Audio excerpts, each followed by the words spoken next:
time for tonight's reality check. We want to show you a video, but before we play it, a warning. This tape is more than 20 years old. It comes from a different time when our leaders were less enlightened and morality was not as advanced as it is today, obviously. We're broadcasting it purely for its historical value. Now, that said, you might still want to remove children and the elderly from the room as it plays. It could be triggering to the sensitive. Here it is.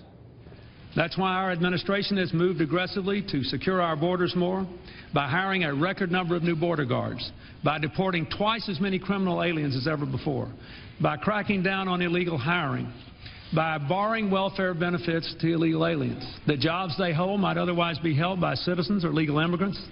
The public service they use impose burdens on our taxpayers. It is wrong and ultimately self-defeating for a nation of immigrants to permit the kind of abuse of our immigration laws we have seen in recent years, and we must do more to stop it. Wow, and to think he said that on national television during the State of the Union, no less. Does Hillary know about this?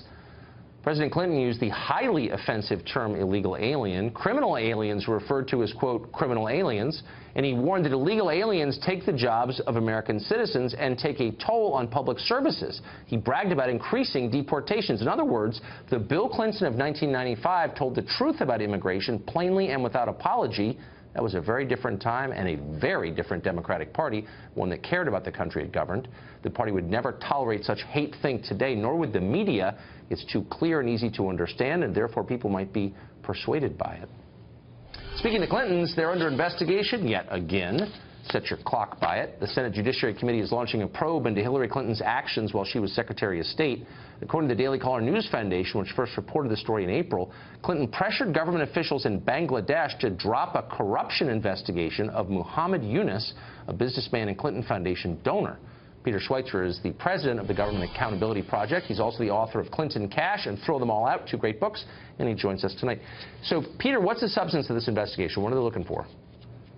Well, basically, the substance of this investigation is that senior State Department officials, in seeing this investigation taking place of this longtime Clinton friend, told the Prime Minister of Bangladesh to get their mother, the Prime Minister, to call off the dogs on the investigation. And if they didn't do that, according to the Prime Minister's son, they were going to have the IRS audit him. The son of the Bangladeshi Prime Minister lives in the United States, has been here for 17 years. So it was a very serious threat, and based on what that individual has said, it's a pretty detailed claim. I think that's why Senator Grassley is saying this needs to be investigated. So is it typical for a Secretary of State to insert herself into the internal politics of Bangladesh? No. I mean, look, I think we could all say this is a family friend. It would have been fine to say, hey, how's this investigation going? Where do you think it's going to lead?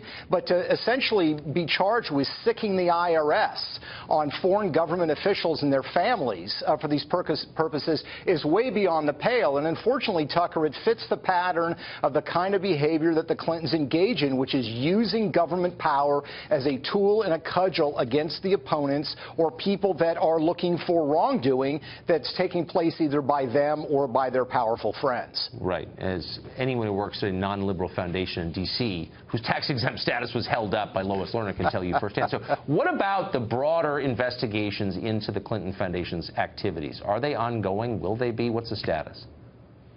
Well, I know that the FBI continues to look into the Clinton Foundation on a number of levels, some of them the pay-to-play charges, others related to their sort of keeping of the books or the cooking of the books, and those are ongoing. And look, a lot of people will say, Tucker, well, you know, she lost, what's the big deal? I think the issue is win or lose.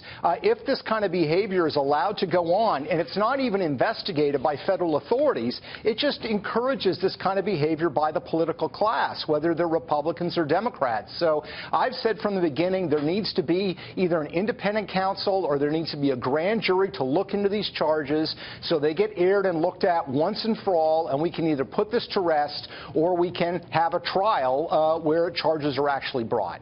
Well, sure, and it would, dropping them undermines people's belief in the rule that everyone's treated equally under the law. Kind of weird, though. I feel like I know an awful lot about a number of FBI investigations in progress because the leaks show up in the newspaper every day. I haven't seen any leaks out of this investigation. No, that's right. Really, since the campaign, when the Wall Street Journal ran the front page piece on this investigation, it's been very quiet. I know from personal knowledge that the investigation's going on. Where it has stood for a while, Tucker, is that FBI field offices went to the Department of Justice looking for subpoena power and other tools. They were turned down by the Obama Justice Department. It'll be interesting to see under the new Attorney General, Jeff Sessions, whether that changes. I think it should. I think it's a question of giving them the right tool, and let's just see where the facts lead. I think that's ultimately where we all should come down on this. Of course. And by the way, just for the record, I'm glad there are no leaks. There should never be leaks from ongoing investigations. So I do find it curious that the Clintons are never announced, in addition to all their other titles, as subjects of a current FBI investigation. That seems like maybe you could add that to the list of titles. Yeah, it'd probably be pretty repetitive, Tucker. That's something that could be said for quite a while. Going back to the 90s, even in the 2000s, there were certain claims about conduct that was taking place, the Mark Rich pardon, and now with the Clinton Foundation. It's an ongoing look, and I think it just requires the kind of investigation that at least some people in Washington don't seem to want to take place, which, for the life of me, is ridiculous standard. I mean, when they sold all the presidential pardons? Yeah, I was here for that. That was great. Peter, thanks for joining us. Thanks, Tucker.